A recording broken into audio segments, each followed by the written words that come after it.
Welcome to Take Command, a Dale Carnegie Podcast, the show where we seek to uncover what leadership means in today's world.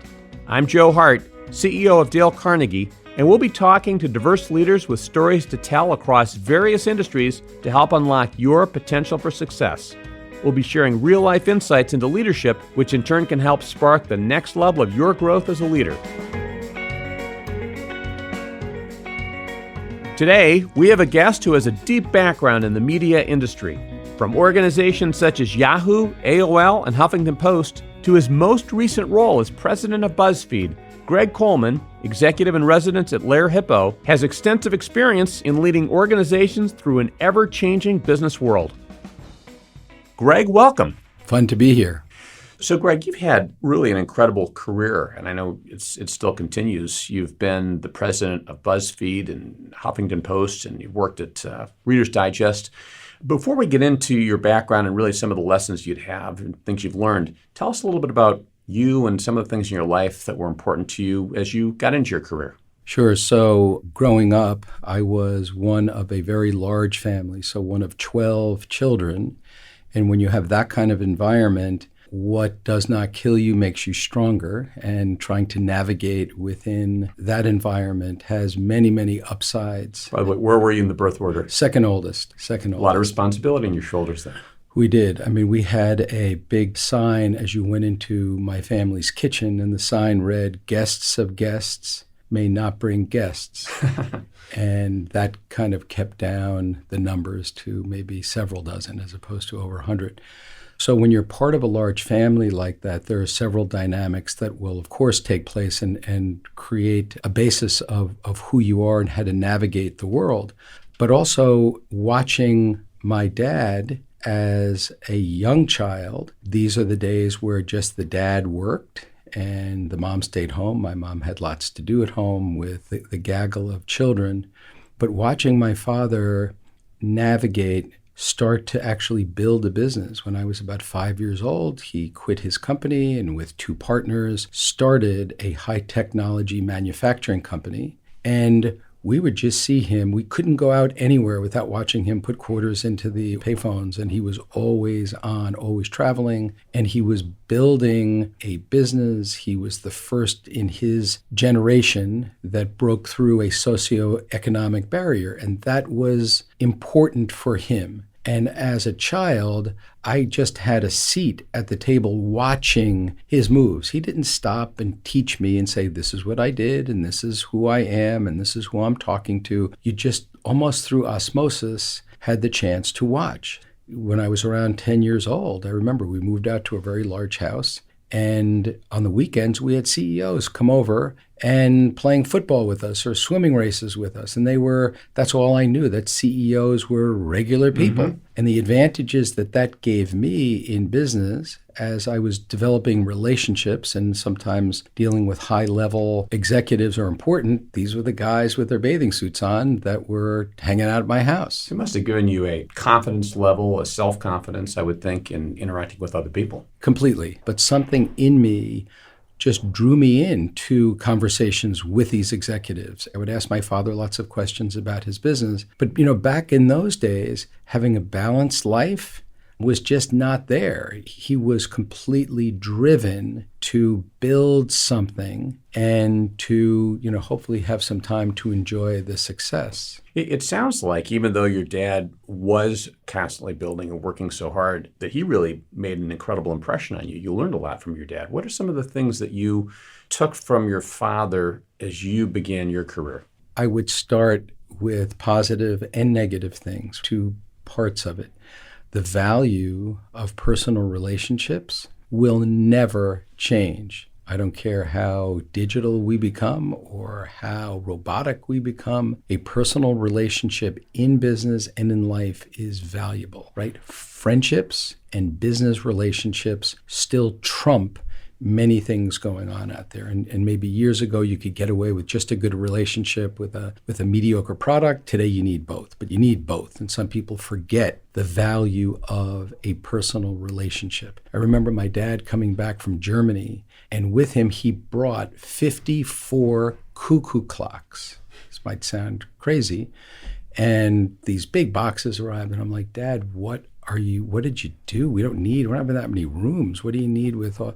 He said, oh, I brought these because all of the assistants of the people that I'm doing business with, I'm sending them a cuckoo clock. They're handmade, they're beautiful. And I said, but why are you doing that? He goes, because when I call, I want to get in to meet their boss. And I was like, that's kind of unusual. And it was little things like that. Watching both of my parents always talk to a taxi cab driver and ask them how they were doing, how they were feeling, talking to people that were not important, also watching them treat them with the same respect as they did with a big shot. The help we had at the house, treating them with respect, and it becomes ingrained. It's interesting hearing you, because it's also a reminder for those of us who are parents about just the impact that the small things in life that we do have on our kids. It sounds like you really noticed, you paid attention to those interactions. Yeah, and it just was there every day. And if you watched somebody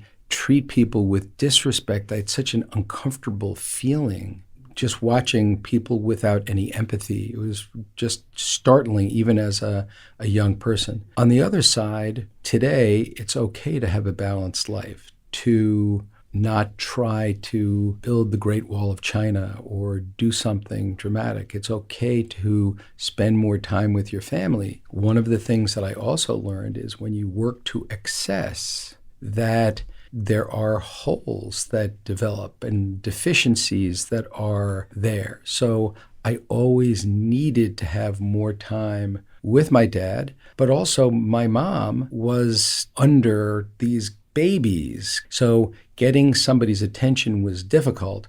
When I went to first grade, I grew up with 60 children in my class with a nun teaching. So I literally learned nothing for my first while at school. And I would leave school and I would go home to my mother with all these babies and my father traveling. I was really happy. I wasn't like this lost, forlorn, depressed child. I was like pretty happy. I was off everybody's radar screen. Nobody could keep track of me. And then ultimately, going into fifth grade, they sent me to private school, and the jig was up. Okay, what happened there? Well, I guess I had to learn how to read. No, I did know how to read at that point, but it was clearly, my foundation for education wasn't there. Nobody was checking my homework. No one was really watching me either side. But I also developed different skills, right? Much more around the interpersonal relationships that I built with friends and my friends' parents. I don't know how that happened, but I could always chat with my friends' parents. And I was a lot of times more interested in chatting with them. But when you're all of us presented with different circumstances, you have to learn how to navigate. And I was fortunate that I was just a very happy child under those circumstances. This theme of relationships seems like it's coming up. It's really been an important part of your formation and clearly your success in business. Talk a little bit about that. And as you got into your career, where did you start, and what were some of the things that helped you accelerate in your career? So my very first job, I went right from college. I went to Georgetown and went right to NYU Business School. And in between my 2 years of business school, we had to subscribe to the Wall Street Journal. And I read a story about the publisher of Women's Day magazine that took it from a 12-time-a-year frequency to 13 times. And I don't know why this happened, but I called his office. And on the day you appear on the front page of the journal, everybody's calling you. You just called out of the blue. Out of the blue. And I got this guy on the phone, and he asked me if I could come in the next morning, and I said, sure. His name was George Allen. He passed away several years ago. And I was telling him about what I was doing. He was asking about my background, and I said, I would love to have an internship. You don't have to pay me, or at least that was my line at the time. I think I was always hoping he would pay me. And he reached into his file, and he took out several manila folders, and he said, take a look at these. And I looked at one and I found an interesting project on magazine distribution. And he said, okay, I need help here. Could you work with me on that? And I said, yes. When should I start? And he said, how about tomorrow? I was there for 10 years. Wow. So just a call out of the blue, you start the next day and you're there for 10 years. It opened a door. I did know that I was interested in the world of media. And actually, if you fast forward, I was the president of Reader's Digest. I just moved my family And we were in our house for 3 months, the house that we built. We didn't buy a house, we built a house. And I was on the recumbent bike in the Reader's Digest gym, and I read another story in the Wall Street Journal about the rise and fall of Yahoo. And it was very close to Close Encounters of the Third Kind. I read this and I needed to go there. I needed to meet somebody there. You just felt this in your gut? It was I felt it.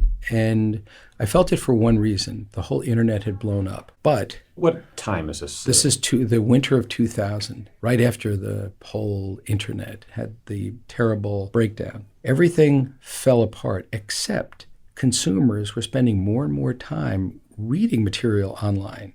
And my fundamental belief was that the advertising dollars would follow the eyeballs. That was the only compass I had. I had almost zero digital experience, and I was going to a land where they only spoke digital. But it was an adventure that was overwhelming. And it took about 4 months, but I was asked to come in, and my role there was to run worldwide sales. I had to move to California, and it was an adventure that wild horses could not have dragged me away from. But I was really surprised that with some effort, not a lot of effort, but just a few phone calls, I was able to get a hearing, and then I was hired. And, be careful for what you wish for. It was 7.5 years of an amazing, powerful adventure of a new world. Some of the principles were the same, but going to the new world was something that I was just extremely drawn to.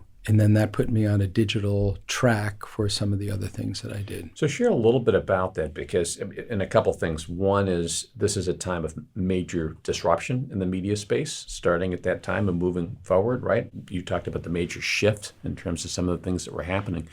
But you also maintained, or you served as a leader, both at Women's Day, Reader's Digest, now at Yahoo. Talk a little bit about the people side of things and, what happened and how did you lead? How did you lead people through change? So I guess the biggest learning experience I had, and I was warned by a board member of Yahoo, who's a famous investor named Mike Moritz at Sequoia Capital. And when I went to meet with him as part of the interview process, he told me, "You're not interviewing, you have the job, but I'm going to give you some advice." And he said, 5 of the people that are working for you went to either Harvard Business School, Yale Law School, and in their experiences, no one has ever given them a grade in anything less than an A, maybe an A+.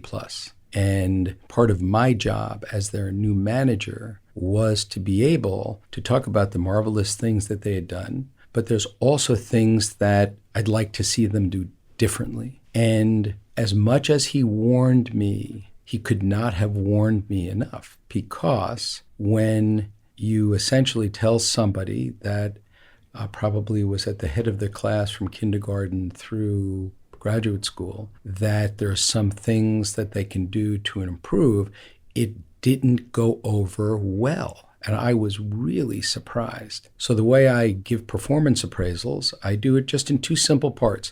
Here are the things that you do that I like. And here are some things that you do that I'd like to see you do differently. Just a good open dialogue, balanced. And when I got to hear some of the things that you do that I'd like to see you do differently, it was really surprising. I'd never seen anything what like were the this. Reactions like? And the reactions were, "I can't trust you. I can't work for you. How dare you tell me that?" Things that I had not seen anywhere previous or since. But I think that the digital world, you had a confluence of people that were really smart and people that also were part of this new world. So they were like in a whole different stratosphere, that everything they did was right and ahead of the curve and amazing. But lots of the things that I wanted to see done differently were around how they worked as a team, the interpersonal relationships that they had either with clients or with members of my team or members across the company. And that was new. It was simply telling them that they had work to do in some places. This is interesting. What did they do? You've presented them with this information, kindergarten through college. They've never had anyone tell them they were wrong, so to speak. And now they're faced with this person who's an outsider, right? Right. And who they must have assumed doesn't know as much as they do. Yes. So what happened next? So what I would describe as we went along the way, I would give them what I called gifts. Like if I saw something where I think they could learn from, I'd say, you're not going to like it, but here's a gift. And they never liked it. So what happened is one person left the company and one person really struggled and kind of broke through. The other three people really came around. But all five, I've maintained great relationships. And the person that left wrote me like 2 years ago to say, hey, remember that gift you gave me? I wish I embraced it, a while back. And look, as a manager, you don't always see I don't have 100% accuracy in my observations, but I have enough to be able to give somebody feedback where all I wanted them was to be aware of things that would take their game up. That was the idea. And too often in the performance appraisal process, people are relegated to filling out forms and putting numbers, you're a 7 here or a 3 there. I really dislike that. It never worked for me, but creating a way, and I didn't create this. I had a boss that created this, that 2-part performance appraisal. Here are the things that you do that I like, and this is what I want to see you do differently. And then you read it and you review it, and then the person comes back a week later to finish it. And I need to let that person that works for me know that when they leave that room, there's no other agenda. They know the 100% truth of how I'm evaluating their performance. So there was that transparency. It's interesting, though. It strikes me that you really had caring for these people. You cared about them. You talked about even growing up, sometimes you saw lack of empathy. It seemed like you took that empathy. You were open with them about where they improved or needed to improve. But the fact that over time, even the person who left came back and said, hey, thank you. I really appreciate some of what you taught me, must have shown the relationship that you had built with that person, or maintained certainly over a period of time. It seems like there's more here than simply a review. You really were trying to bring out the best in these people. I was, but there are two things. Remember, I'm running a business. So in the hierarchy of things, yes, I care about people and I want them to grow. But it's not just feel good. Unless they did these things differently, business was going to be much more difficult. Mm-hmm. How they treated their teams, how they managed their teams, giving feedback on that was really important. So the two have to go hand in hand. It can't just be an altruistic, I want to make you a better person. But if you can do both, build that in, as well as saying there's a reason for this and a reason for you to navigate your next few jobs or your career, your family life or whatever, that was important to me. But the feedback, I guess I was always used to feedback growing up, and I would take it and I accepted it. But when people don't accept it, that was just new for me. So what would you say your most proud achievement was at Yahoo? Well, by the numbers, when I got there in 2000 and early 2001, we were doing $600 million in ad revenue worldwide. When I left, we were doing a little over $6 billion. Now, part of that was that the world forgave the early digital pioneers for some of the problems that had existed, but I'm quite sure that that wouldn't have happened unless the team that I had a chance to build was there. So I was in the early days. Not everybody was as crazy as I was. People were so afraid of going to the internet, going to the digital world, because that's where everybody just lost their job. Once I was there about a year and a half, we started to see a little traction. People felt that the coast was a little clearer and I could start to build the team. And then the more successful we got, the more people wanted to come in. And it's just such an interesting view of the world. For me, the opportunity is when it's broken. And if you have the chance to fix it, the satisfaction that you have is way high. And as I said, in the case of Yahoo, we were so big and continuing to grow.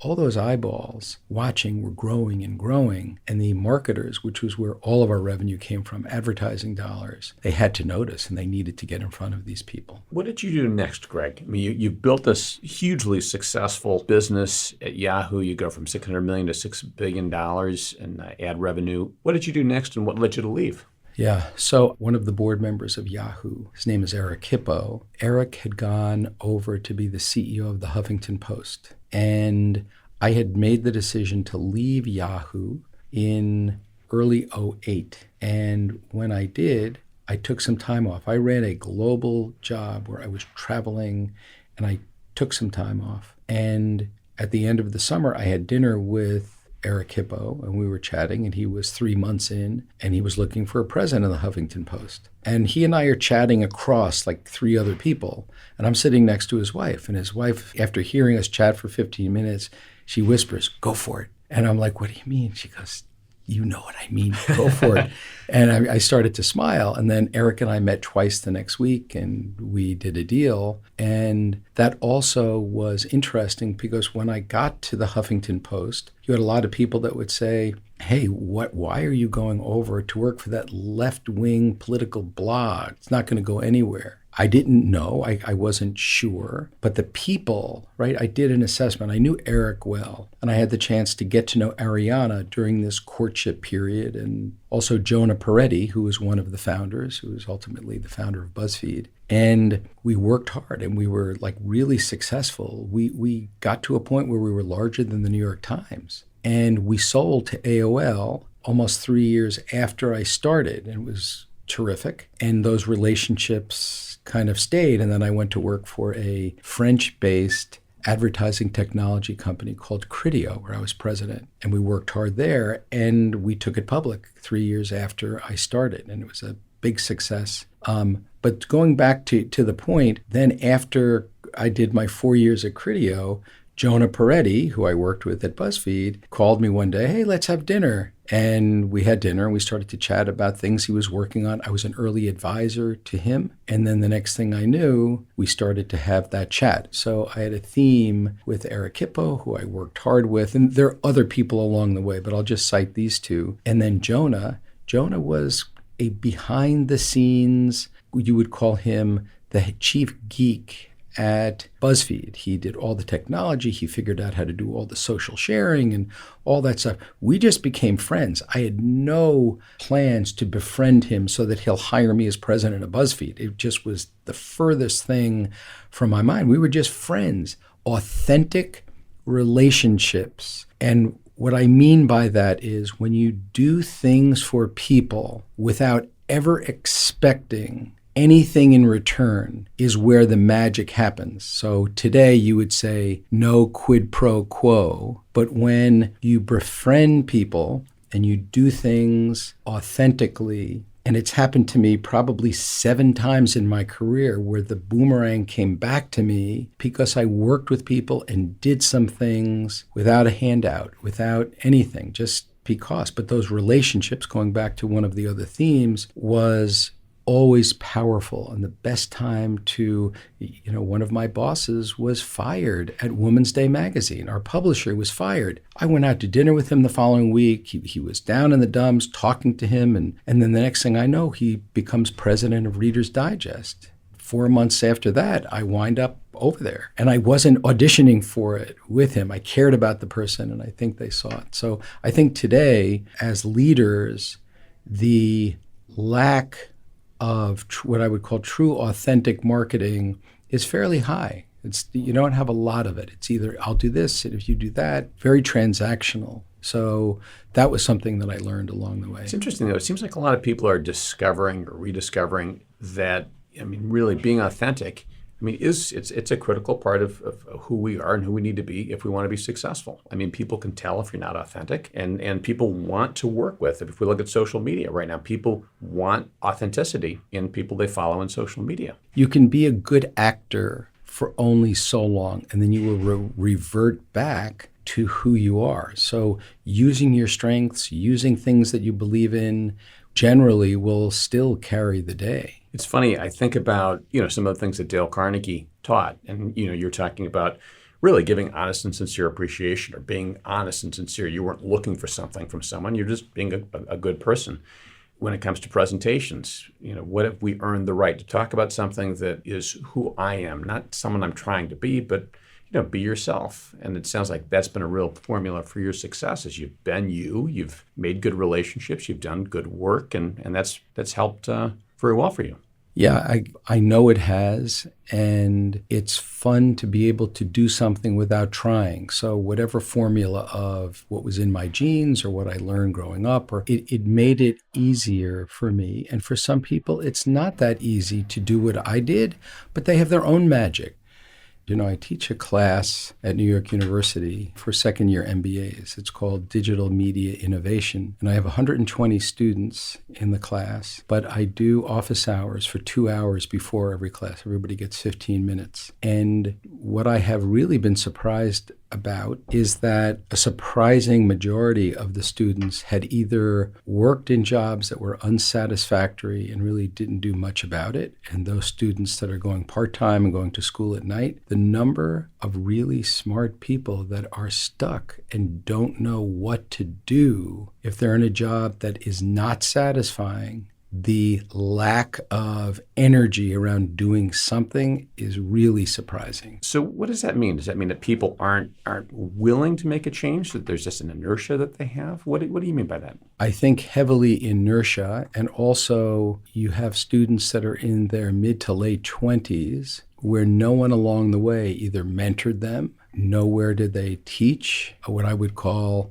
happiness and what you need to find kind of your way to being enthusiastic about what you do for a living. And they don't know. There's nobody to talk to. It's kind of an embarrassing thing to talk about. But for whatever reason, based on the class that I have set up, in my office hours, everybody wants to talk to me about their career in our one-on-one sessions. They're looking for a path. Is that what it is? They're looking for advice on how do they get from here to someplace else? Right. And they have 15 minutes because with 120 students, I just don't have the time to spend more than that. So what I have found is that roughly 2/3 of my students have been or are in jobs where they're really not happy there. And when I ask them, what have you done about it? They will come up with things like, well, I'm going to graduate in a year, so I'll wait to start interviewing then. And my comment is, why are you waiting?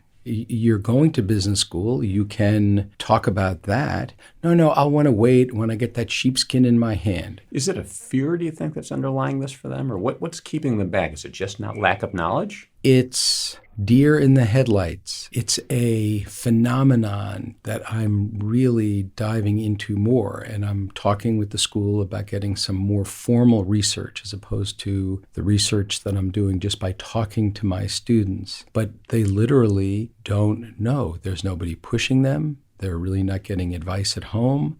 They didn't have anybody mentoring them. They just don't know. So when I probe and say, well, why haven't you done something? I will get a litany of explanations that are just not good enough or really just barriers that they tell themselves and allows them to stay on a path where they're just not that psyched. So Greg, let me ask you, with all these young people that you're talking with, what is the single most important piece of advice you'd give them? If you are approaching that state of mind where you're not happy and not that excited about going to work and you are doing nothing about it, you have to be able to carve out a minimum of 10% of your time to actively seek opportunities that might be different. And the other piece of advice is that there is no such thing as a perfect job from the outside looking in. You're going to have to take a chance. You're allowed to make a mistake. You can make a move and it can be perfectly sized up, but you might have a lousy boss or you might have something that's not right. But the thing that I know for sure, if you're in a bad position now, you have 100% accuracy that it will stay bad if you don't move. That's right. So the downside of making a change and the odds of finding something worse than where you are smaller. So in the class that I teach, I will bring interesting speakers. I have people like Mark Cuban, people like Kara Swisher, Ariana Huffington. My friends come in and speak to the class, and they all need to put their email address on the whiteboard, and everybody's allowed to contact them. And the number of students that I find that are dissatisfied, that have not reached out to any of these speakers, we talk about that and say, why not? It's interesting in Dale Carnegie, one of the things we talk about is emotional change plus behavior change equals performance change. And sometimes that emotional change is the thing that people struggle with. There's a fear or something that holds people back. They might know what they can do, but they aren't willing to do it. I don't know if that's what you're seeing. It's exactly what I'm seeing. Last year, one of my students shared with me that he was offered a big job at Goldman Sachs when he graduated. And he was telling me how his parents thought like it was going to be the greatest thing in the whole world. And his friends like, wow, Goldman. And he's like, Greg, I hate finance. And I'm like, so what are you going to do about it? And he goes, I don't know. I feel like I'm being pulled, like I have to take that job. And I said, well, I know a lot of people that get married because the family falls in love with the person and they kind of go down that road. This person decided not to take it, but he decided to take a job on the West Coast, working for a boss he had had a few years earlier who was building a company. And he knew he didn't like finance. And even though the world would have applauded, right, for whatever that means, a prestigious company being paid a lot of money, it was probably going to end badly. And he did the right thing. And very few people have the courage to follow at least what they think they may love, or certainly to move away from something that they don't want to do. It's a great story and a great lesson, I think, for all of us. Often we've got that gut feeling and the thing that we know is the right thing to do. And you, more often than not, it is the right thing to do, to trust that, even though it may be courageous to do it. Who are some of the people you admire as leaders? If you think about great leaders in the world space or people you've worked for in the past, who stands out? Well, I had the good fortune of working directly for several of them. The publisher of Women's Day magazine, his name was Peter Diamandis. He wound up becoming the president of the whole division that CBS owned. And from a leadership standpoint, he was the first executive to really allow me to be me. He appreciated me for what I was, and he threw gasoline on that fire, and he made me feel extremely confident. So as a leader, somebody working directly with me and inspiring me and getting me to have more confidence in myself, that was magic. Working with Terry Semel. Terry was the CEO of Warner Brothers, big shot out in Hollywood, and he came over to Yahoo the same day I did. And as a leader who also had no digital experience. And the reason I'm laughing is that when Terry arrived, he didn't do his own email. He had his 3 secretaries print out anything that was important. And we're like, whoa, Terry, we got to get you a little bit better on this. But he also demonstrated how his relationships and deal-making skills, right? So if you're a CEO or president or a regional manager, you have a job, but you're always going to bring a bias to it. You're going to be like, for me, as president of BuzzFeed or Huffington Post, I was always more of a go-to-market president. That was my skill set more. And to try to mute that skill set and just try to do everything equally is never a good idea. So I had the chance to watch different people live it. And Terry was the personification of a deal person, and that he was a deal-making CEO. It was really great to watch. Of course, Jonah Peretti at BuzzFeed, watching somebody that sees 25 chess moves ahead to understand what consumer adoptions and the intersection of technology and content, what that looked like. It was just very inspiring because I know I can't do that. So having appreciation for things people can do that you can't, or I would never even try. So I've had the chance to work with really great people that mattered in terms of business. And it also mattered in terms of attracting and retaining talent. It's a big deal. And some people don't like to communicate. Some executives don't do it. Terry was a decent communicator, not a great communicator, but he walked quietly with a big stick. And when he did a big deal, he didn't need to run up and get applause for it. Everybody just knew. So he could move mountains by saying just a few things. That's terrific, Greg. Thank you for that. Do you have any closing thoughts or advice for the people who'll be listening to this podcast in terms of their careers or their leadership?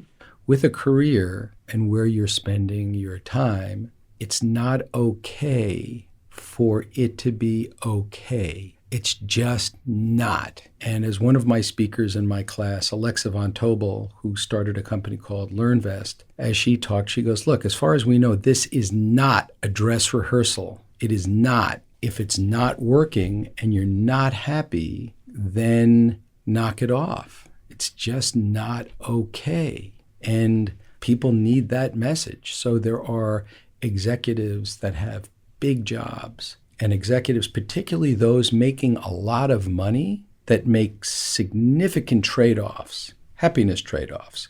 And in return, they get currency, which can make a lot of people happy too. There's nothing wrong with that. But to do it for years or decades where they are doing something to achieve a lifestyle, it's not a lot.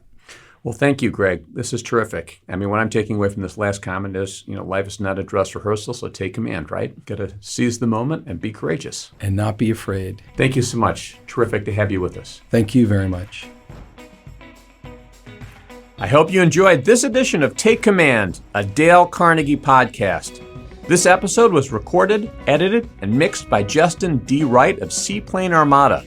Please consider rating this episode and subscribing to us on iTunes, Spotify, Stitcher, or wherever you get your podcasts.